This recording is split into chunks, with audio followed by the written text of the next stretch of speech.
Diferentes pontos de vista, múltiplas opiniões. Um programa onde os personagens do nosso tempo debatem com os nomes mais importantes do jornalismo baiano. No ar, Coletiva.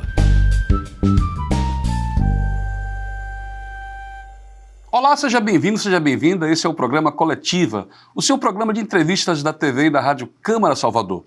Hoje com a gente aqui no estúdio, eu estou com o jornalista Bruno Salles, ele que é repórter e apresentador da Rede Record de televisão e também da Rádio Câmara, Cristiano Gobi, apresentador e repórter da Bandeirantes e da Rede Record, Lute Lima, publicitário, diretor da TV e da Rádio Cam e diretor da Fundação Cosme de Farias, e o nosso convidado especial é ele, professor Jevaé. Ele que é professor de Química, abandonou a Química e hoje se dedica à ufologia. Muito bom dia. Bom dia, Bruno Salles. Bom dia, André. Bom dia a todos. Bom dia, Cristiano. Bom dia, André. É uma satisfação estar aqui participando desse programa. Bom dia, Lute Lima. Bom dia, André. Eu quero lembrar aqui que esse programa é ancorado por Cíntia Kelly, nossa estrela maior, né? Claro. Então é uma honra a gente estar aqui, representando ela aqui. E queria dizer também que eu estou aqui meio de contestar mesmo, assim, de duvidar no melhor sentido da palavra. Certo, doutor? Certo. Eu acho que a dúvida leva a gente a buscar a experiência que traz o resultado, tá bom? Tá ótimo. Vamos lá. Bom dia, professor Jevaé. Tudo bom? Como é que está o senhor? Bom dia, André. Eu estou bem. Bom dia a todos vocês. É uma Bom dia, satisfação estar aqui em Salvador, nesse programa. Já fui batizado ali, já me deram, já estou me sentindo quase baiano. E eu queria dizer que essa cidade é um arraso de linda. Cada vez que eu venho, ela está mais bonita. Por isso é uma satisfação sempre estar aqui. Antes do senhor chegar, teve até uma brincadeira que não podia deixar de ter. Será que ele vai demorar muito para estacionar a sua nave espacial? Quem brincou foi Bruno Salles. Mas já que o senhor tocou no assunto religião e mostrou a fita do senhor do Bonfim, e eu tenho assim, duas perguntas muito interessantes do nosso colaborador e colega Ângelo, nosso cinegrafista aqui da TV e da Rádio Cam. Sim. Ele pergunta o seguinte, como é a ufologia em relação à Bíblia, à luz da Bíblia e mais, quem é Jesus Cristo para a ufologia? Pronto. Essas são perguntas que requerem uma palestra, mas eu vou ser didático e rápido.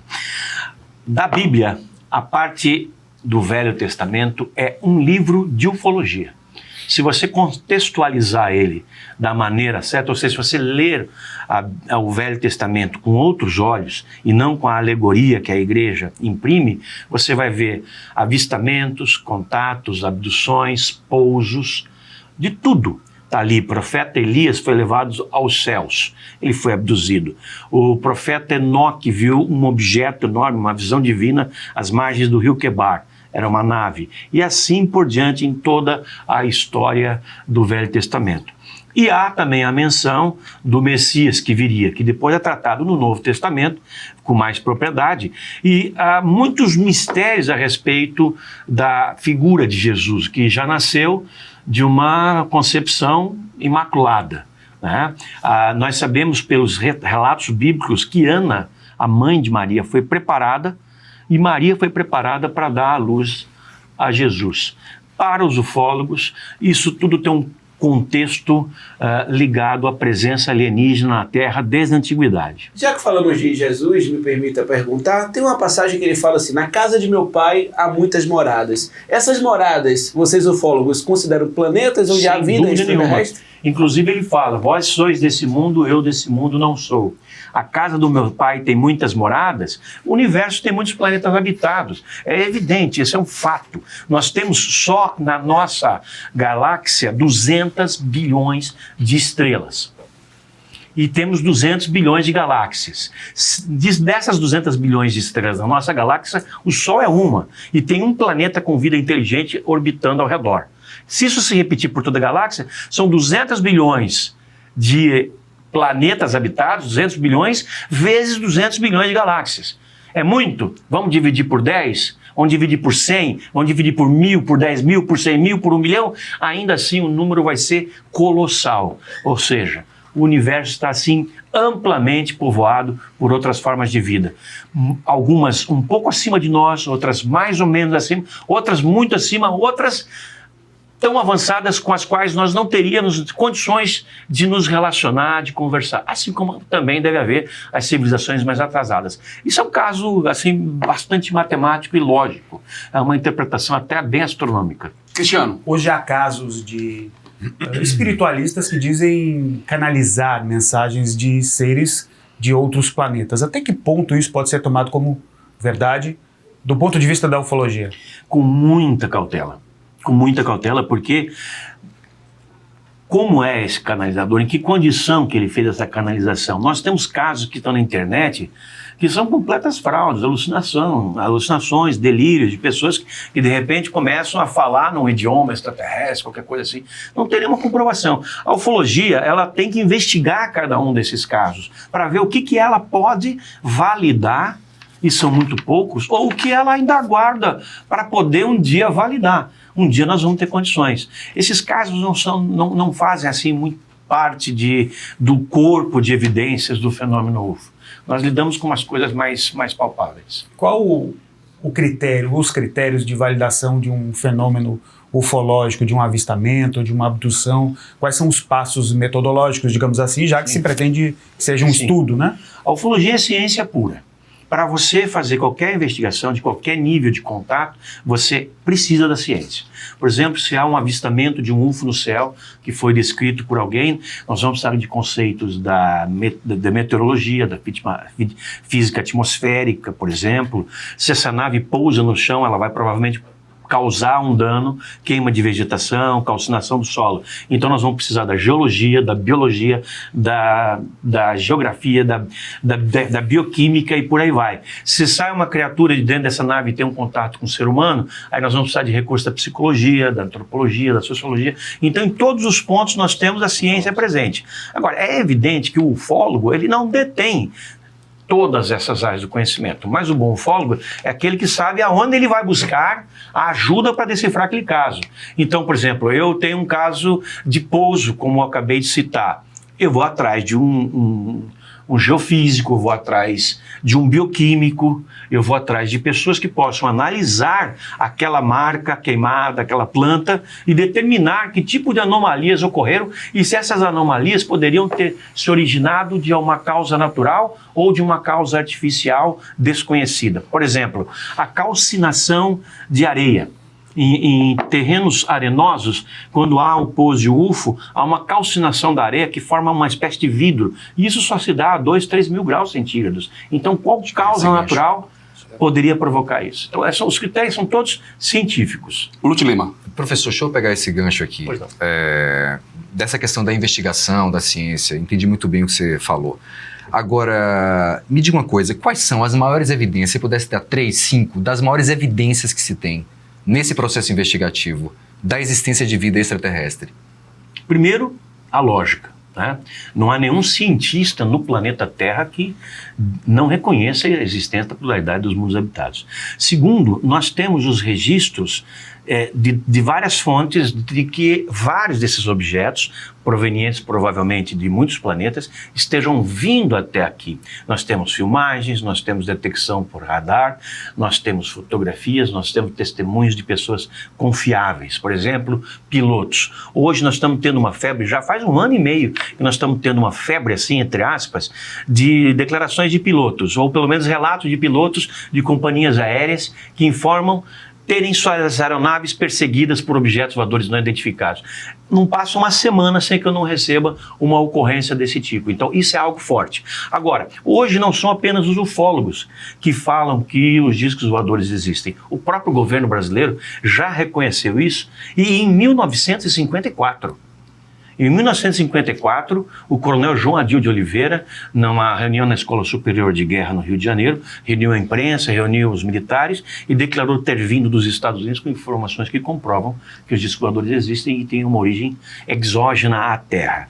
Agora, o Brasil fez isso em 1954, pesquisou discos voadores oficialmente nessa data. Em 1969, em plena época da exceção, em 1977, através da Operação Prato, em 1986, nós tivemos a Noite Oficial dos UFOs no Brasil, que foi algo espantoso. Assim, foram 5 aeronaves, caças a jato da Força Aérea Brasileira, despachados para identificar 21 objetos voadores na região sudeste. Um trabalho que ficou assim, ocorrendo durante 4, 5 horas.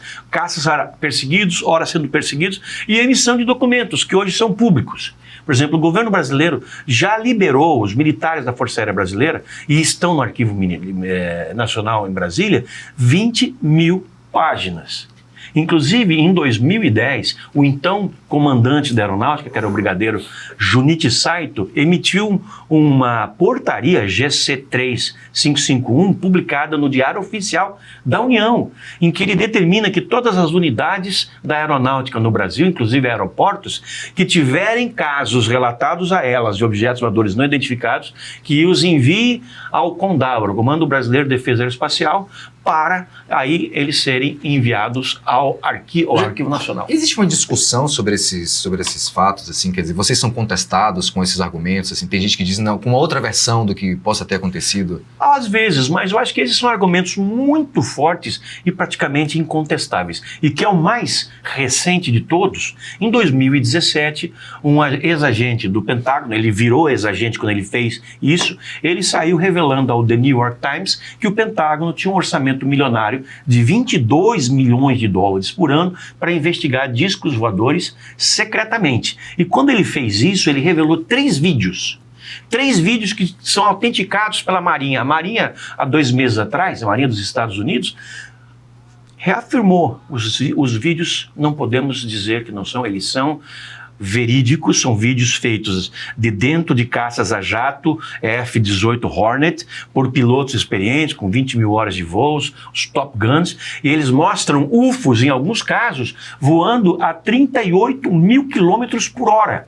Isso é visto, isso é radarizado pelos radares de bordo da aeronave, por todo o sistema de defesa americano da costa do Pacífico, e essas aeronaves estavam baseadas num dos maiores porta-aviões da frota americana, que é o USS Nimitz. Então, essas são evidências assim, que não tem contestação. Elas estão aí para falar, chega, não tem mais dúvida.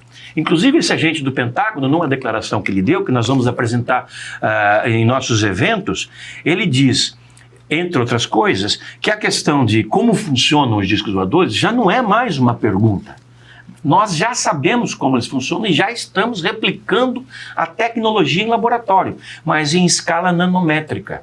Até que essa escala vire algo assim industrial e possa ser empregado em nossas aeronaves, alguma coisa assim, ainda vai muitas décadas. Você citou a Bíblia, citou alguns profetas. Elias foi arrebatado na carruagem de fogo, que a ufologia defende que foi uma nave espacial. Ezequiel viu, né? Ouviu sons. E Enoque, que inclusive até um livro apócrifo que os ufologistas defendem que Enoque foi abduzido. Ezequiel foi abduzido. E você, Jevaé, que deixou a química, foi arrebatado por esse tema, é o maior pesquisador do Brasil, um dos maiores do mundo nesse. Obrigado. Ninguém nunca te deu uma moral, você nunca jantou com ET, nem passeou, nem foi no cinema, você não tem nada pra falar, cara.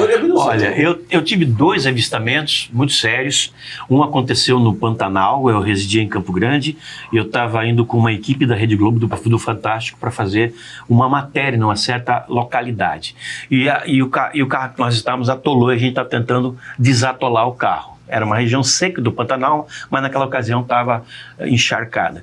E todos nós vimos, por volta das 7 da noite, o céu azul bonito, já escurecendo, um objeto do tamanho de uma moeda de R$1, ou seja, quase que do tamanho da Lua, intensamente brilhando, cortando a nossa frente de fora a fora. E outra ocasião foi em 1990, isso foi em 97, e em 1992 eu estava fazendo palestras em Las Vegas, e num determinado dia, com a minha ex-mulher, eu resolvi sair para o deserto, próximo da área 51, que fica ali perto, para relaxar um pouco, porque os congressos lá são tensos, é uma semana de congresso, em cassino, naquela época se fumava muito. E o nosso carro, no retorno para Las Vegas, por volta da meia-noite, foi perseguido por um objeto voador não identificado, fortíssimo, entende, que reteve o carro, né? O carro não passava de 20 milhas, de 30 milhas, e nós fomos tomados, estávamos em 4 no carro, além de eu e minha esposa, estava um casal de canadenses, ufólogos também, nós fomos tomados de um sono horroroso. Aquilo foi uma tentativa de abdução. Esses casos, eles são importantes para mim, mas os casos que a gente pesquisa é que nós usamos para materializar as nossas investigações, não os nossos próprios casos. É a mesma coisa, o dentista não obtura seu próprio dente, então ele vai até um colega, né? Então nós temos essa clareza ética de trabalhar e montar esse corpo de informações e de evidências a partir de ocorrências que se deram com outras pessoas. Você acredita que eles convivem entre nós e que, de repente, aqui pode ter um ET? Eu não tenho a menor dúvida disso. Alguém que pode ser um ET? Sim, pode ser um ET. Veja Andando no só, Brasil, também é pode uma ser um ET. questão lógica. Primeiro, nós estamos sendo visitados, como falamos até agora há pouco, por inúmeras civilizações. E o mais interessante disso, o grande pulo do gato, é que em 99,9% dos casos, quando esses tripulantes são vistos do lado de fora da nave ou do lado de dentro da nave, eles são iguais a nós. Eles têm 2 pernas, com um joelho em cada perna, têm 2 braços com um cotovelo, podia ter 2 cotovelos, né? Tem 5 dedos, eles têm um corpo, Eu um acho que ele pescoço. deve ser cearense, que tudo tem um cabeção. Tem às vezes tem um cabeção. Agora tem Obrigado pela parte essa, que me toca. agora tem essa figura caricata, né, do extraterrestre, que é aquele homenzinho de vírgula, né, mas aquele ser cinza, Esse também pequeno. existe. Esses são os chamados greys. Os greys, pelo que a gente já aprendeu no estudo da ufologia, principalmente nos casos de abdução, os greys são uma espécie de robôs clonados, robôs biológicos. Eles são os operários.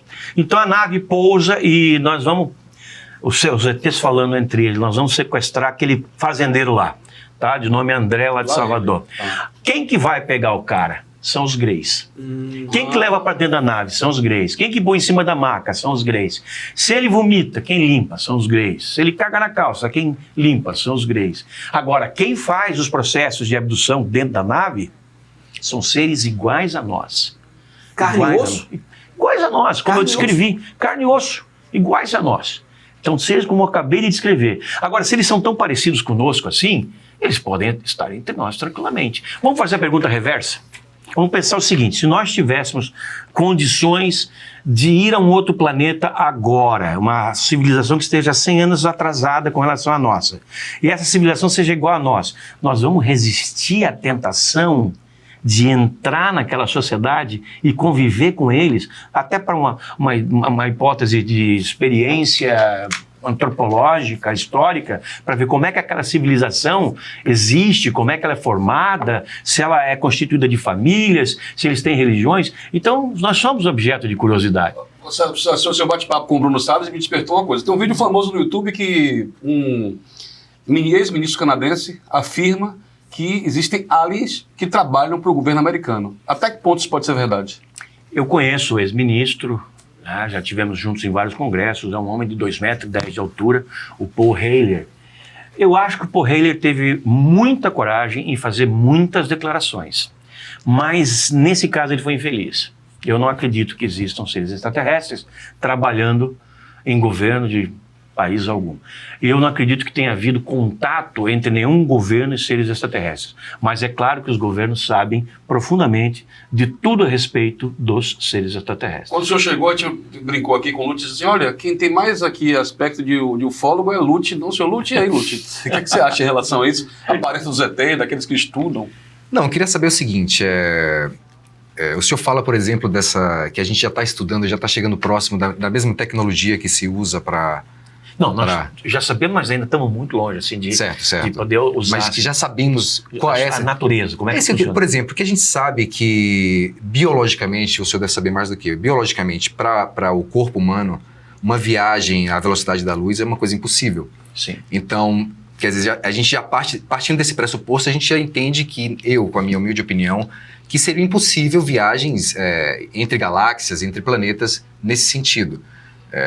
Ela teria que se dar à velocidade da luz e o nosso muito corpo acima da velocidade muito da luz. acima da velocidade muito da luz. acima. E o nosso corpo não consegue ainda. Não haveria máquina, nem tecnologia. Então como é que vocês explicam esse paradoxo no caso? Pois Ainda mais você dizendo que eles têm a mesma aparência que a gente, eles têm a mesma composição. substância. Agora a tecnologia que eles têm para virem de onde eles vêm e chegarem aqui é que nós pelo menos não conhecemos em larga escala. Esse gringo, esse ex-espião americano afirmou, e ele tem hoje aparecido na CNN, em vários canais, dizendo isso, que o governo já detém essa tecnologia, porque até o ponto em que ele estava no Pentágono, ele estava fazendo esses testes. Ora, é evidente que eles não voam como nós concebemos o voo, que é, por exemplo, foguete, você joga fogo embaixo, o foguete vai, demora, sei lá, 9 meses, 10 meses para chegar a Marte. Não pode ser dessa maneira. Eles têm que ter uma outra tecnologia. Até porque, assim, as distâncias no universo são tão enormes que o último planeta descoberto foi o H218b, se eu não me engano, O cálculo para chegar lá na velocidade da luz, são 150 anos na velocidade da luz para chegar no H2 18b. Então, assim, tem que ser diferente essa coisa. A estrela mais próxima da Terra é Alpha Centauri, da constelação do Centauri, né? E ela tem planetas ao redor. Nós presumimos que ela tem, que são exoplanetas, porque, na verdade, nós nunca vimos um exoplaneta. É uma impossibilidade matemática. Pelo cálculo de trânsito, quando uma estrela oscila, indica que há corpos ao redor orbitando ela. Então, nós podemos detectar essa, que é o chamado cálculo de trânsito, essa oscilação e determinar isso. Até 10 anos atrás, nós não tínhamos conhecimento da existência de nenhum exoplaneta. Hoje nós temos 20 mil catalogados, mas não temos, assim, confirmados uns 2, 3 mil, mas não temos uma fotografia de um exoplaneta, alguma coisa assim. Agora, de toda forma, aqui a 37 anos-luz da Terra, existe uma constelação, um sistema estelar chamado TRAPPIST, de 7 exoplanetas que orbitariam a estrela TRAPPIST. Isso foi descoberto pelos uns cientistas no Chile, confirmado com os observatórios astronômicos espaciais. Veja, para nós irmos até lá e voltar, nós levaríamos 74 anos na velocidade da luz. É evidente que não é esse o método. Não, nós não sabemos qual é o método. Mas se eles estão vindo aqui, eles têm o método. Nós não sabemos como. Certamente não será na velocidade da luz, certamente não será nem perto da velocidade da luz, certamente será muito acima da velocidade da luz. Hoje nós sabemos, por exemplo... Essa pesquisa que você falou que é feita ainda mais de forma... Desculpa, Cristiana.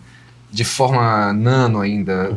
É baseado em quê? Seria um elemento que pudesse fazer com que o corpo humano suportasse essa velocidade? Não se entrou em detalhes quanto a isso. Mas observe uma coisa, já há bons 10, 12 anos, que o CERN, que é aquele colisor de Hadron, eles fazem experiências e já se comprovou, até antes disso, que dentro do núcleo atômico, existem subpartículas atômicas que voam a 5, 6, 7 vezes. Dentro do núcleo atômico é uma coisa extremamente diminuta, a 5, 6, 7 vezes a velocidade da luz. Isso já em si só seria uma impossibilidade física, e, no entanto, os físicos admitem isso. Existe uma teoria que foi até explorada pelo cinema de que os seres extraterrestres, na verdade, seriam seres da Terra que conseguiram romper a barreira do espaço-tempo e voltam ao passado para investigar, para ter esse contato com esses seres que para eles seriam do passado. Essa pode ser considerada pela ufologia? É considerada como uma possibilidade. Nós não podemos refutar nada até que a gente tenha uma confirmação de que aquilo não merece credibilidade. Outra hipótese, por exemplo, é de que convivam no mesmo planeta que nós, separados por nós por alguns segundos, outras civilizações. Ou que vivam no futuro, que venham à Terra. Nós ainda estamos engatinhando. Interdimensional. Interdimensional. Multiversos, múltiplos universos. Quantos universos existem? E como, por exemplo, os cientistas chegaram a esse número de 200 bilhões de galáxias, e só na nossa galáxia, 200 bilhões de estrelas. São todas suposições. O fato concreto e real é que essas naves vêm, elas entram na nossa atmosfera, voam, como, por exemplo, foi admitido pelo governo brasileiro durante a perseguição dos UFOs na noite oficial, a 15 mil quilômetros por hora. E agora o Pentágono e a Marinha Americana falam, não, detectamos objetos a 38 mil quilômetros por hora na nossa atmosfera. Outra coisa, entre as características desses fenômenos está a sua ação resolvida em intermeios. Por exemplo, do mesmo jeito que eles voam, eles entram na água sem provocar aquilo que aconteceria se você jogasse um Fusca na água. Água para tudo que é lá. Sem aquilo. Sim. A nave entra e sai. Eu pesquiso muito na Amazônia. Eu vou lá, alugo um barco e vou andando lá, conversando com os ribeirinhos. E um deles me falou, assim, há coisa de uns anos atrás, falou, ô, seu Gevaer, aqui, o que eu vi esses dias foi um castelo sair de dentro d'água. Um castelo? Como assim? Era uma coisa toda de lata, assim, sabe, de alumínio, cheia de luzes. Aquilo saiu, não provocou onda, ficou parado em cima do rio e depois subiu e foi embora. Eles contam com a maior naturalidade. Eu esqueci até de citar aqui a questão do buraco de minhoca, né? Que é outra possibilidade. Uma inflexão do espaço-tempo que pode permitir uma viagem mais rápida entre galáxias, né? Mas mesmo assim, essa é uma teoria também. A tecnologia para se vencer as distâncias, por mais que elas sejam reduzidas pelo buraco, teria que ser uma tecnologia extremamente elevada. Agora pensem, Quantos planetas estão, por exemplo, há 100 anos à nossa frente? Como que nós estávamos há 100 anos atrás e como nós estamos hoje? Quanto que nós temos de tecnologia a mais hoje, 100 anos à nossa frente, com relação a 100 anos atrás? Como que nós vamos estar daqui 100 anos? Sim. Como nós vamos estar daqui 1000 anos? Imaginem outras civilizações. Previsível. Agora, a propósito, falando de cinema também, o senhor já deve ter assistido o filme Data Limite, né? Inspirado... Eu participei da produção do Data Limite, eu estou lá dando entrevista sobre Data Limite. Então, certo assim. Então, tem uma linha, né, que pega aí revelações dadas por outros espíritos, digamos assim, a Chico Xavier, Sim. onde ele fala de uma data limite que teria se encerrado agora no dia 27 de julho, né?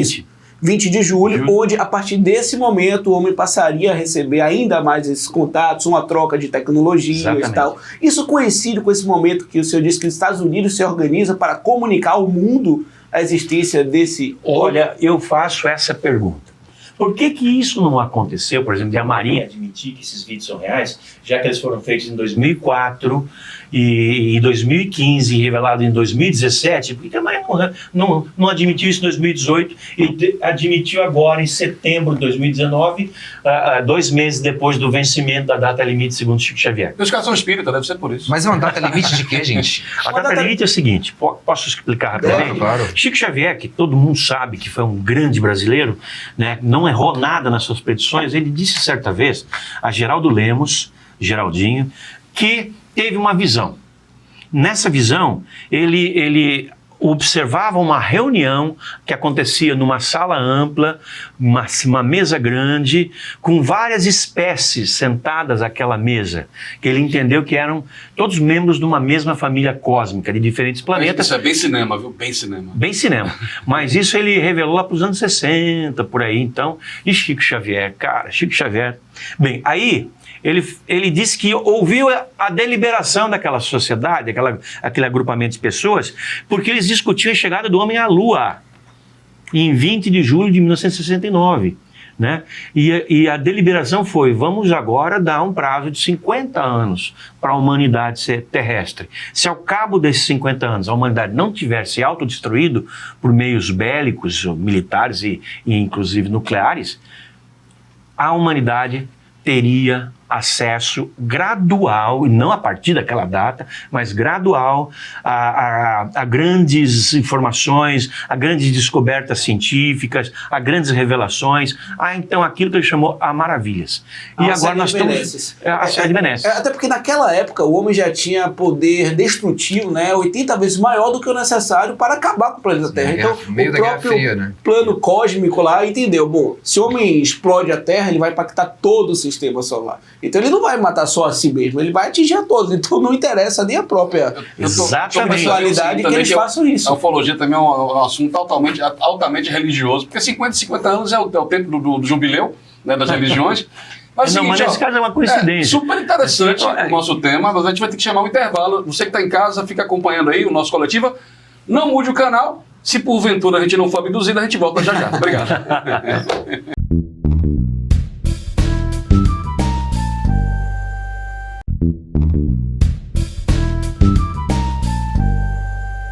Estamos de volta com o Coletiva, o nosso assunto é ufologia, muito interessante. No intervalo a gente conversa tanto que parece que é um programa que acontece no intervalo. Muitos assuntos interessantes, Cristiano vai fazer uma pergunta, mas antes eu vou jogar uma pimenta aqui.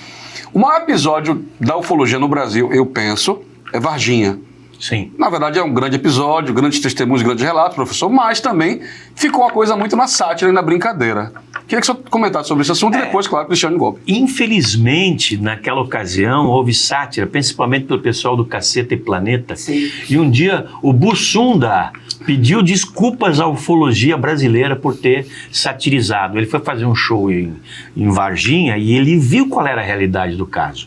O caso Varginha, que aconteceu em 20 de janeiro de 1996, nessa cidade de Minas, é um caso importantíssimo e foi muito bem documentado. Houve a queda de uma nave, criaturas sobreviveram a essa queda, 2 pelo menos foram capturadas pelo Corpo de Bombeiros, pelo Exército e pela Polícia Militar. E houve até uma tragédia. Como não havia nenhum preparo para se capturar, ninguém sabia como fazer naquela ocasião, um soldado da Polícia Militar com 23 anos, com a mulher grávida em casa, foi ao encalço de uma das criaturas, capturou a criatura com as mãos desprotegidas, colocou a criatura no colo, na viatura, no carro do passageiro, e ele e o cabo Eric levaram essa criatura para um hospital. Ele morreu 21 dias depois de septicemia, como se o sistema imunológico dele tivesse sido simplesmente desligado. Nós conversamos com os vários médicos que o atenderam. Um deles é o Dr. Lincoln Furtado, que tinha, na época que nós conversamos com ele, 30 anos de medicina, ele falou: nunca vi algo desse jeito. E para confirmar que era uma coisa substancialmente importante, o atestado de óbito dele foi negado para a família por 1 ano. Foi até que o aniversário de Varginha, o primeiro aniversário de Varginha se deu, e que os ufólogos se reuniram em Varginha e causaram um auê, e em especial a revista Isto É, que deu muito espaço para isso, que a Polícia Militar, entregou o atestado de óbito militar à família, e ainda assim toda rasurada, com incorreções, etc. E tal. E nós tivemos posteriormente acesso à autópsia do Marco Elixerese, quando soubemos que o cérebro dele também foi retirado para ser autopsiado. E esse não é um procedimento padrão, isso acontece só em casos extremamente graves, em que houve intoxicação por algum tipo de elemento, muito raro, alguma coisa assim. Então há tudo isso. E hoje o Exército, até hoje o Exército nega que o caso Varginha tenha acontecido. E nós temos as informações muito bem documentadas, porque o caso Varginha começou a ser investigado no dia seguinte. Não se perdeu tempo. Em semanas já havia 50 ufólogos pesquisando em Varginha. Recebemos, inclusive, ufólogos do exterior investigando em Varginha. Então, imagine aquele quebra-cabeça de 5.000 peças. Nós conseguimos juntar até agora umas 4.000, 4.500. Então, a gente tem quase que uma imagem completa da ocorrência do caso Varginha. Eu publiquei já 3 livros sobre esse assunto. Cristiano. Com tantos relatos de avistamentos, principalmente de abduções, é bem provável que já se saiba de algum indício do tipo de comunicação, ou de comunicação de fato, que esses seres extraterrestres, digamos assim, pretendam fazer. O que existe nesse sentido? Olha, de todas as ocasiões em que eles se comunicaram com os seres humanos, 90% dos casos foi telepaticamente. O que prescinde a linguagem, né?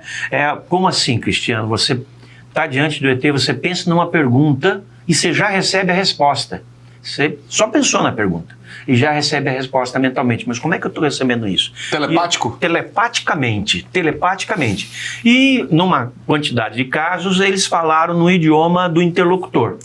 E em outras ocasiões, eles falaram num idioma que ninguém compreendeu nada. Qual a relação de experiências de quase morte com o fenômeno UFO?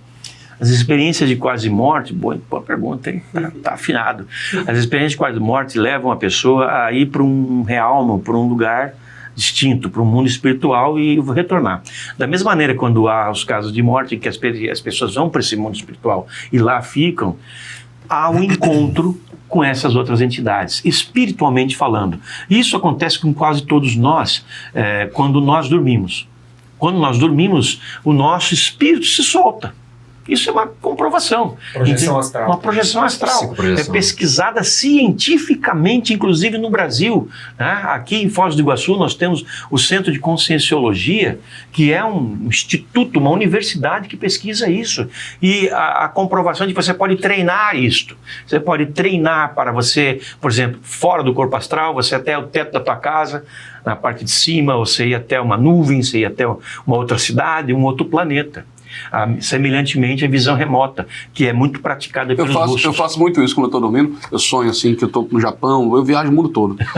É o seguinte, o senhor falou que os Estados Unidos disponibilizam de um orçamento de, em média, 22 milhões de dólares em secreto para estudar essa área. Sim. E o governo brasileiro bota quanto na sua mão e na mão dos pesquisadores para estudar? Eu quero complementar essa pergunta. Por que em toda a narrativa da ufologia, essa coisa recorrente do governo, dos governos saberem e negarem e ser ultra secreto, qual é o objetivo disso? Qual é o objetivo dessa... Veja, os governos também estão buscando respostas. Mas diferentemente de um ufólogo como eu Eu venho e falo o que eu acho, o que eu descobri. Mas é outra coisa um general, um brigadeiro vir e fazer uma afirmação. Mas por que eles têm medo? Por que eles negam tanto? Porque no pensamento militar, e eu aprendi isso muito bem porque eu entrevistei militares bem graduados em toda a América Latina e muitos no Brasil. No pensamento militar, aquilo que você não conhece ou não controla, daquilo você não fala. No entanto, nós encontramos um militar no Brasil, que é o brigadeiro José Carlos Pereira, que foi por 2 vezes comandante do CONDABRA, que é o Comando Brasileiro de Defesa Aeroespacial, que me deu uma longa entrevista que eu publiquei na capa da revista UFO, em que ele fala: os documentos ufológicos brasileiros devem ser entregues à nação. As informações ali contidas não representam ameaça à segurança nacional, não expõem a privacidade das pessoas, não expõem as questões que seriam inerentes a uma revelação irresponsável, seria uma revelação responsável. Isso aconteceu quando nós começamos uma campanha através da UFO para pedir a liberdade de informação do que o governo sabe sobre discos voadores, dos documentos que foram produzidos nos seus casos de pesquisa. E hoje 20.000 páginas estão no Arquivo Nacional. Qualquer pessoa pode consultar. A propósito, Lago Bloom, deserto de Nevada, a 135 quilômetros de Las Vegas, Estados Unidos, base militar, mais conhecida como Área 51. O que de fato tem ali de tão secreto e por que se especula tanto que ali os Estados Unidos guardam, né, as provas de naves, de resquícios inclusive dos próprios... Já não guardam mais lá, não. Desde os anos 90. Agora houve uma iniciativa, vamos invadir a Área 51, eles iam tomar chumbo, mas não iam encontrar um parafuso extraterrestre na Área 51, porque desde 92, 93, quando começou a se falar muito sobre isso na imprensa americana, tudo foi transferido ali para aquela que é considerada a Área 52, que é a base aeronaval de China Lake, na Califórnia. Agora, por que Área 51? Vocês sabem? É porque os Estados Unidos... É uma boa ideia? É uma boa ideia. Olha, é porque os Estados Unidos têm 50 estados e eles são independentes. Eles deviam ser chamados Estados Unidos, entre parênteses, e independentes da América. Né? Cada um tem sua lei lá. Num lugar você pode fumar maconha, no outro não pode. A Área 51 recebeu esse nome porque é considerado o 51º estado americano. Só que ali a jurisdição é militar. Ali não há mais nada de extraterrestre. Tudo foi levado dali para outro lugar mais secreto. É sobre o que eu vou falar nas minhas palestras nas próximas semanas. E o que se faz ali são experiências avançadíssimas, com tecnologias avançadíssimas, que hoje são totalmente terrestres, mas que derivaram de tecnologia extraterrestre, porque ao longo da história, discos voadores se acidentaram. Aí vocês podem perguntar, pô, mas essas naves são tão avançadas, se acidentam? Bom, a Ferrari de 3 milhões também bate. Também fura o pneu. Depende do motorista, né? Depende do motorista. Então, o Cristiano está ali, Cristiano está aflito. Pergunte, Cristiano, por favor. Mas só para completar esse raciocínio, Cristiano, por favor. Essas naves foram resgatadas. Os tripulantes, todos eles, em todas as ocasiões mortos, também foram resgatados. Essas naves foram levadas até uma certa época para a base aérea de Wright-Patterson, no Ohio, e depois para a 51, e agora vão para a área 52. E há uma situação, por exemplo, de um cidadão que trabalhou num projeto de retroengenharia, que é o desmonte da máquina, para ver como é que ela funciona, que ele falou, olha, eu e minha equipe ficamos 40 anos trabalhando, ele está para morrer, está no leito de morte, tem câncer no pulmão, ele falou, não quero levar isso comigo para o inferno. Então ele revelou, trabalhamos 40 anos e não descobrimos se a máquina tinha motor, e muito menos se tinha onde ficava. 40 anos, cara. 40 anos. Eles não conseguiram descobrir qual tecnologia a máquina tinha, o disco voador tinha. Então talvez que 100 anos à nossa frente, talvez a gente não possa. Imagine o celular daqui 100 anos. Verdade. Você receber agora. Ou 100 anos celular, atrás. Ou 100 anos atrás. Você não tem ideia de como é que você. Como é que eu faço com isso aqui? Para que servem esses números aqui? Cristiano. O paradigma científico trabalha com evidências e com investigação de repetições, pontos em comum, né? Ao longo do tempo, em determinado lugar. O que existe de comum, por exemplo, entre um avistamento em Bangladesh e um avistamento não, mas digamos uma abdução, uma comunicação em termos de teor, de conteúdo, que foi feita na Ásia e outra que foi feita na América do Sul, por exemplo? Há pontos em comum entre esses relatos? Em comum. E quais são? Em 90% dos casos, porque as espécies que estão fazendo abduções são distintas na maioria das vezes elas têm distintos interesses, mas uma pessoa que é abduzida lá em Bangladesh, para usar o seu exemplo, um roceiro, um fazendeiro, que não tem acesso à tecnologia, à informação. Ele te dá a mesma informação sobre o interior da nave, sobre os seres, que um fazendeiro, um peão aqui do interior da Bahia, ou um outro lá da Austrália, entende? Então essas pessoas te dizem, eu fui levada para dentro da nave dessa maneira, lá aconteceu isso, assim, assim, assado. Só que, às vezes, dentro das naves, isso é muito curioso, há diversas espécies que abduzem. São os caras baixinhos que levam, e as diversas espécies que abduzem.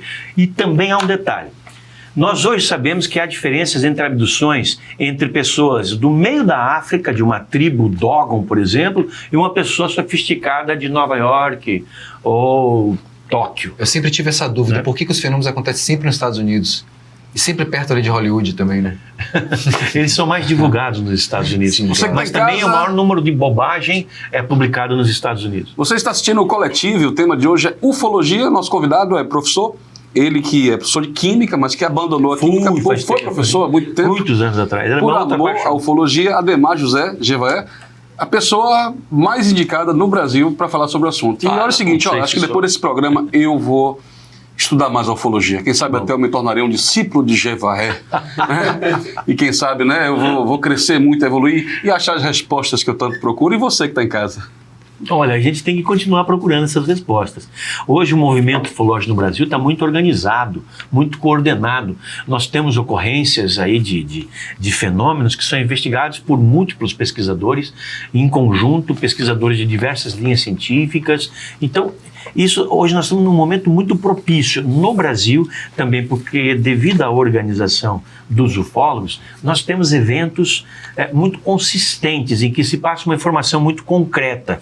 Muitos cientistas já estão aderindo à ufologia, professores universitários que antes rechaçavam esse assunto, hoje são abertos a esse assunto, e mundialmente há um clima muito, muito favorável à aceitação, porque os Estados Unidos estão, como a gente conversou, fazendo essas revelações que são bombásticas. Professor, recentemente uma espiritualista, ela olhou meu filho, conversou um tempo e virou e falou assim, olha, seu filho é um ser da estrela Alcione, índigo, cristal, e veio com... Enfim, a pergunta usando ele como exemplo é, até que ponto esses seres extraterrestres podem ser seres, espíritos, digamos assim, encarnados também aqui na Terra, disfarçados de homens, mas com a evolução de outro planeta, um planeta, quem sabe, até mais à frente? Então, nós falamos já que eles têm a mesma aparência do que nós, que é nossa, né? Ou seja, é uma indicação clara de que nós e eles temos uma conexão. A humanidade não está limitada ao planeta Terra, mas espalhado por muitas partes do universo. E se nós e eles temos o mesmo tipo de corpo humano, e nós temos o nosso corpo humano e a nossa alma, use o termo que você quiser, sim, espírito, okay, é possível que eles tenham também. Que eles estejam aqui? Que eles também tenham. As abduções, que são os casos em que pessoas são levadas para bordo de naves, elas têm, em 90% dos casos, o objetivo de gerar seres híbridos. Seres que são metade humano, metade extraterrestres, ou numa variação, 10%, 90%, 80%, 20%, por aí vai. Seres que possam conviver conosco aqui dentro desse planeta ou serem levados para outros. As finalidades a gente só pode especular, por exemplo, reconstituir civilizações degradadas, né? Usar o nosso material genético para reconstituir a capacidade recreativa de outras civilizações. Enfim, são infindáveis as hipóteses que nós podemos levantar. E elas não são, assim, viagem na maionese. Há muitos pesquisadores seríssimos que trabalham com isso. E eles garantem que uma raça de novos humanos está sendo implantada na Terra há muito tempo. Você pode observar que as crianças cada vez nascem mais avançadas do que as gerações anteriores. Mais inteligentes. Mais inteligentes, mais dinâmicas, com maior respeito pelos pais, com maior respeito pelos animais, com maior respeito pelo planeta Terra. Enfim, crianças que aprendem mais rápido, que conseguem falar idiomas mais rapidamente. Já nasce com o olho aberto. Mas a gente está falando de crianças ricas, né, professor? Como? Estão falando de crianças ricas.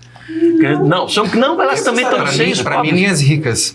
Agora isso fica muito no terreno da especulação, né? Porque eu não acredito muito nessa nova geração, infelizmente, não é o que eu vejo essa nova geração, assim, consciente da questão ecológica, Geração da questão Nutella. ambiental. Olha, eu tenho visto isso muito, viu? E os Tomara, estudos que eu Bruce, tenho tomara. lido, tomara. Porque eu acredito que quando houver... Inclusive, eu assumo até uma certa culpa, quer dizer, eu como pai, entendeu? De que eu acho que a minha geração está errando na educação dessas crianças, que eles não estão entendendo ainda a urgência da questão ambiental no planeta.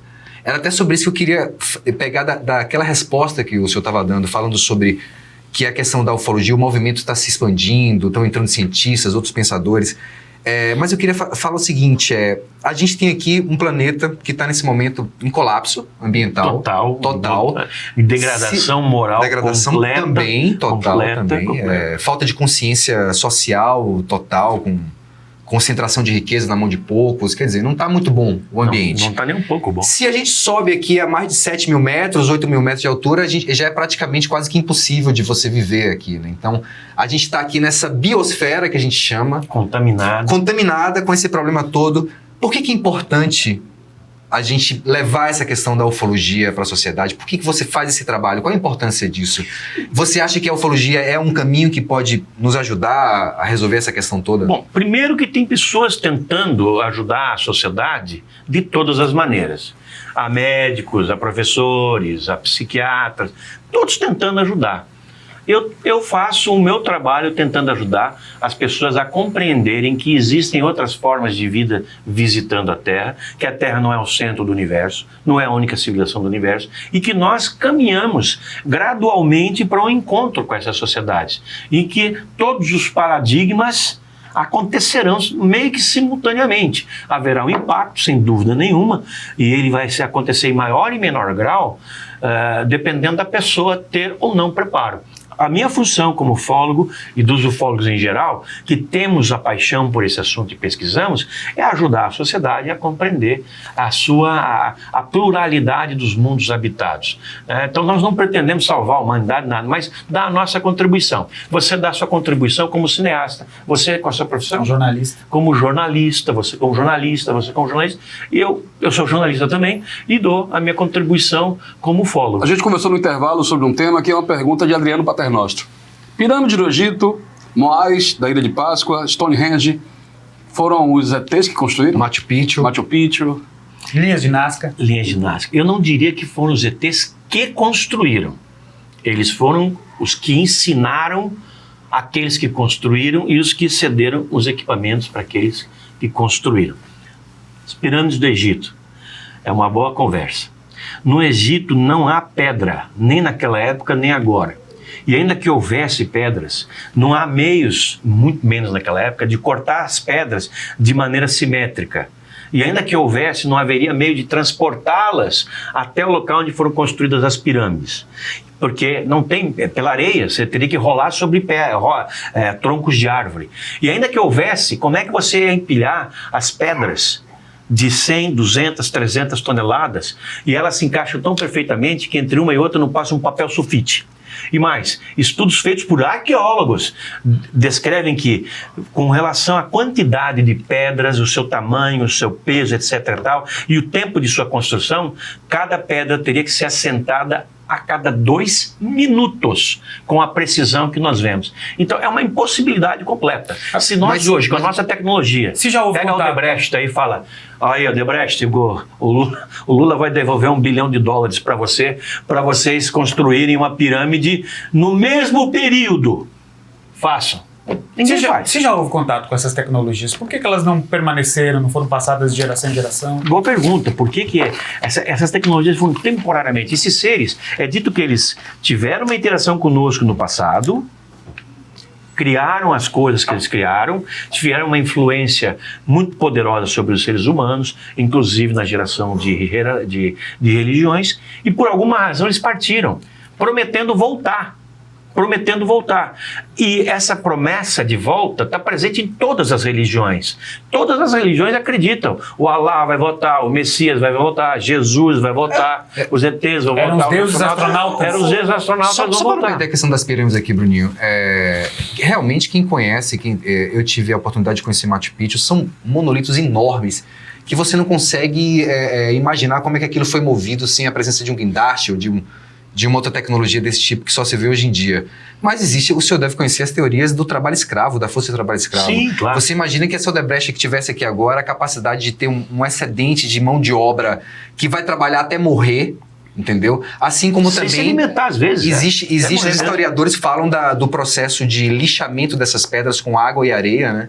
Uhum. O que o senhor acha disso aí? Olha, essa é uma hipótese que em alguns casos se aplica, mas na maioria não. Nós falamos agora no intervalo sobre o sítio arqueológico de Pumapunco. Fica perto de Tiahuanaco, Calaçaçaia, Porta do Sol. O Pumapunco, vocês podem colocar isso no Google. Vocês vão inclusive encontrar vídeos. Peru também? Peru. Eu levo grupos para o Peru, agora vou para Machu Picchu em dezembro, estou levando 20 pessoas para Machu Picchu, já levei várias vezes, e lá nós contratamos guias e arqueólogos que nos explicam todas aquelas coisas. Foi quando, por exemplo, eu aprendi que todas as construções de Machu Picchu tinham água encanada, na época em que foram construídas. Toda muitas funcionam até hoje, né? Muitas. Tá lá até hoje passando a aguinha. Dá para se dizer que toda a população de Salvador, todas as casas têm água encanada? Que nada. Nenhum. Usando o sistema de gravidade, né? Sistema de gravidade. Ollantaytambo, por exemplo. Ollantaytambo também. Muito visível. Ollantaytambo é uma mini Machu Picchu. Nós passamos por Ollantaytambo também, subimos, Pisac, Sacsayhuamán, etc. Agora, em Pumapunco, na Bolívia, inclusive é da opinião de dois grandes especialistas na teoria dos antigos astronautas, que é o George Tsoukalos e o Eric von Däniken, essas duas personalidades que eu trouxe ao Brasil no ano passado para fazer palestras em várias cidades, de que entre todos os mistérios, as pirâmides de várias partes do mundo, como Caral no Peru, como o Egito, como Göbekli Tepe, como as pirâmides da Bósnia, as pirâmides na costa da Yucatán, tudo. De tudo isso aí, o que mais intriga e desafia a ciência é Pumapunco. Porque as pedras usadas foram encaixadas por um sistema de mão francesa. Elas foram esculpidas com entalhes internos. E a pedra é andesito, ou andesita. Essa pedra é extremamente dura. Experiências feitas pelo Risto Richena, que pegou blocos dessa pedra e tentou perfurar com rochas, com brocas. As brocas quebravam. A pedra é duríssima, não teria como ser, de maneira alguma, cortada, lapidada tão perfeitamente. Eu estive lá, eu olhei, medi e falei, não é possível. Como é que isso é feito? Como é que isso foi feito aqui 1.000, 2.000 anos atrás? Com que tecnologia? Isso considerando-se que não havia andesita ou andesita num raio de 100, 200 quilômetros. De onde os caras que construíram aquilo tiraram essa pedra? Como tiraram essa pedra? Como transportaram até lá, porque ela também é pesadíssima, e como as entalharam, e como as encaixaram. Então são mistérios que a arqueologia prefere não tocar. Quer um outro mistério da América do Sul? As pirâmides de Caral, que ficam a 200 quilômetros ao norte de Lima. Elas são de 3 a 4 mil anos mais antigas que as pirâmides do Egito. Muita gente no Brasil, no mundo, não sabe que existem as pirâmides de Caral. Elas são menores e são mais numerosas, mas elas têm a distribuição de uma cidade. Existem pirâmides para isso, para aquilo outro. Existem estudiosos trabalhando sobre isso. Rapaz, minha mente agora me veio uma loucura. Eu pensei, imaginei uma briga dos extraterrestres com os dinossauros, mas vamos lá. Tá dando rapidinho, só uma parte. Mitos ou verdades?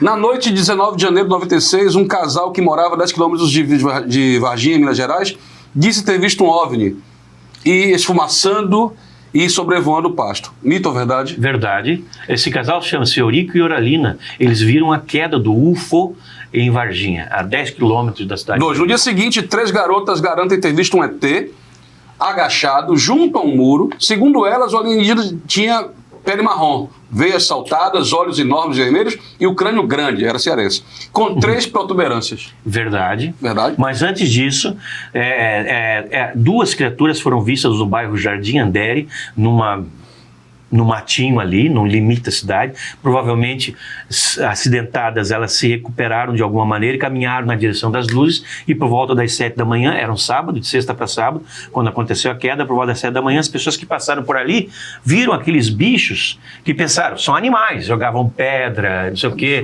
chamaram o corpo de bombeiros, que compareceu só às 10 horas e fez a captura diante de 2 dúzias de pessoas que viram tudo aquilo ali. Só que capturaram apenas uma das criaturas. A outra escapou, que foi essa que as meninas viram. 3. Os ufólogos da cidade afirmam que o intruso espacial teria sido capturado pelo Corpo de Bombeiros e pelo Exército. Depois teria passado por 2 hospitais e morto. Teria sido levado para a autópsia em Campinas, São Paulo. E as autoridades negaram tudo. Teve até autópsia do cadáver. Isso é tudo verdade. Tudo verdade. Tudo verdade. Os hospitais são o primeiro Hospital Regional do Sul de Minas, que é o Hospital de Varginha, como eu falei naquela hora, o militar, o Marco Elixerese, plenamente saudável, 23 anos, acabado de passar na promoção para cabo, ele levou a criatura lá. Quando eles levaram a criatura para lá, era um sábado à noite. Esse hospital fica na frente da praça principal de Varginha. Era janeiro, de uma cidade do interior. Tomara que os varginhenses não ouçam isso, tá? Eles não gostam de dizer, que a gente diga que é cidade do interior é cidade pequena. O interior não gosta disso, não sei por que loucura. E todo mundo viu o carro dos corpos de bombeiro, do Exército, da Polícia Federal, Polícia Civil chegar. E o que acontece numa cidade do interior? Está todo mundo na praça tomando sorvete, comendo pipoca, namorando. Tudo isso é visto por todo mundo. Quando a criatura é levada, apesar de que entrou por um portão traseiro do hospital, quando a criatura é levada, ela foi vista por funcionários, por médicos, por outros pacientes, por profissionais, por visitantes. Não tinha o advento das câmeras de celular ainda nesse tempo. Agora, né? pelo princípio da contaminação, isso não contaminaria todo mundo, professor? Que tivesse... Em tese, sim, mas essa criatura foi tocada, que se sabe até agora, pelo Marco Elixerese. Agora, pegando esse gancho, Lute questionava o porquê de tanto mistério em relação às autoridades, né, quando se trata do assunto, né, OVNI, enfim. Supõe-se que pode ser o medo de assustar a população? Supõe-se que pode ser uma forma também de não impedir, ou não permitir que o próprio sistema seja questionado, porque a partir do momento em que anuncia-se que tem vida em outro planeta, que tem seres mais evoluídos, a gente começa a questionar as próprias autoridades locais. Veja, porque respeitamos isso que acontece. Por exemplo, os Estados Unidos são reféns da sua própria mentira. Eles tiveram o primeiro contato com a tecnologia extraterrestre em 1947, quando se acidentou uma nave em Roswell. Logo ali eles começaram um processo de acobertamento ufológico que levou à descredibilização de testemunhas, à ridicularização de ufólogos, à negação de fatos. Só que olha a diferença de comportamento. Enquanto que em 1969, nos Estados Unidos havia um esforço muito grande para se negar o fenômeno UFO, no Brasil, a Força Aérea Brasileira tinha um esforço para pesquisar o fenômeno UFO. Sempre foi um comportamento distinto. Sempre. Agora, vamos supor que hoje o Trump tome um porre homérico e chegue para a imprensa lá numa conferência e diga: tudo bem, vamos admitir que nós sabemos que os discos voadores existem. Não é só que tem vida fora da Terra, é que essa vida está vindo aqui dentro. Né? Qual vai ser a primeira pergunta? Garanto que o jornalista, como você, vai perguntar: desde quando vocês sabem disso? Porque vem negando desde sempre. Então a confusão de culpa. E eles vão sempre falar: sabemos há 70 anos. Agora, a segunda pergunta vai ser: que direito vocês acham que tem de esconder uma informação dessa importância da humanidade? Agora, o senhor dizia que isso está prestes a acontecer, que os Estados Unidos se preparam para comunicar isso ao mundo. Se preparam gradualmente, eles têm que reverter esse processo, e eles já estão revertendo esse processo há uns 20 anos. Como? Popularizando a figura do ETzinho carismático, o Gasparzinho, etc. e tal. Porque, por exemplo, hoje nos programas de televisão, entre os programas de televisão, nos comerciais, e nos programas também nos comerciais, você vê os ETs em tudo que é lugar. Na vida americana, os ETs estão na embalagem do leite que você compra. Ah, toma esse leite que é bom, é um ETzinho bonitinho, é um Gasparzinho. Como que é isso? Isso é um processo para reverter o pânico que os Estados Unidos colocou na população, o medo que os Estados Unidos... O Alf, então, é quem cumpriu esse papel da melhor forma, mais eficiente. Esse é o exemplo Você mais teimoso, o Alf... Professor Javé, olha só, o assunto é interessantíssimo. A gente ficaria aqui o dia inteiro, dias e noites. Eu, particularmente, gosto de dizer o seguinte... Eu não tenho nada para fazer. Mas a televisão custa caro, e aqui em Marte ou em qualquer planeta, o relógio, o tempo corre. Então a gente vai se despedir. Eu vou só pedir aos nossos convidados que se despeçam, porque não temos mais tempo. E feliz com esse programa. Bruno Salles. Gratidão, até, quem sabe, uma abdução, a gente se vê por lá. Vamos lá, a gente se encontra por aí. Obrigado por trazer essas informações para a gente, que a gente percebe que tem estudo, que tem embasamento nisso, né? Que não é algo feito aleatoriamente. Assim. Muito obrigado, estou sempre à disposição. Professor, é só agradecer a presença aqui na nossa TV Rádio Can. Foi maravilhoso. Obrigado. 1000 coisas que eu não imaginava. E eu acho que todo mundo vai adorar esse programa, viu? Que ótimo, Agora, André. Eu queria, antes que o senhor se despedisse, não temos mais tempo, se eu dissesse o seguinte, o senhor falou de uma viagem que o senhor faz, o senhor acompanha o grupo, como é que faz para te encontrar, quais são suas redes sociais, seu telefone, seus contatos, o que é que vai acontecer em Salvador que as pessoas podem acompanhar e depois o senhor pode se despedir. Eu sou editor da revista UFO. Coloca no Google Revista UFO, é a publicação mais antiga do mundo, vai aparecer no primeiro lugar do Google, ali tem um botãozinho Fale com o Editor, entre nas nossas redes sociais. Nós temos 50 grupos no WhatsApp, 30 páginas no Facebook, 20 páginas no Instagram, então nós estamos facilmente encontráveis. Eu vou dar o meu e-mail, é ajgevaera@gmail.com. O meu site, além de ufo.com.br, é o viagecomgevaer.com.br, viagem com J, Gevaer com G. Mas vocês colocando Gevaer, ufologia, não tem como não me achar que eu sou figurinha carimbada, arroz de festa na ufologia brasileira. Obrigado, professor. Você que está em Obrigado. casa, muito obrigado. Esse programa nos abduziu e eu agradeço, claro, em primeiro lugar, Deus, a meu diretor e a minha equipe, e a Cintia Kelly que me deu essa oportunidade. Não mude o canal, TV Câmara. O futuro da cidade passa por aqui.